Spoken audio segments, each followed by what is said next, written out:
May patapos na, ubos na namin yung mga bato. Ngayon yung mga taga mano-mano lang, isang tagapala, tapos sinasako-sako binubuhat. Ubos nila yung mga bato dito.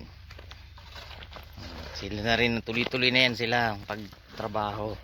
Hakot ng ito naman yun na yun. Ito na yung tatlong truck na lupa na nabili ko kay Jaime. Ano?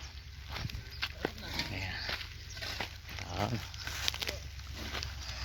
Yan, tatlong truck na lupa. Ano yan?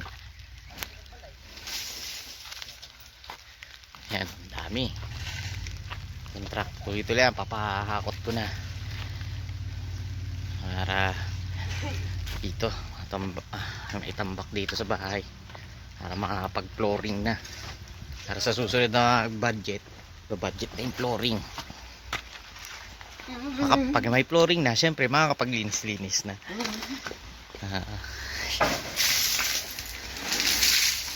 Yan,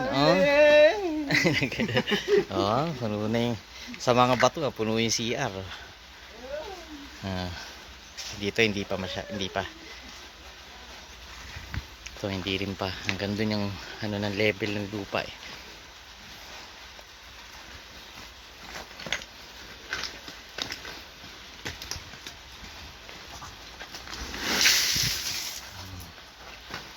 Mano-mano lang. Sisipag, tumatakbo pa. Sisipag na magangot eh.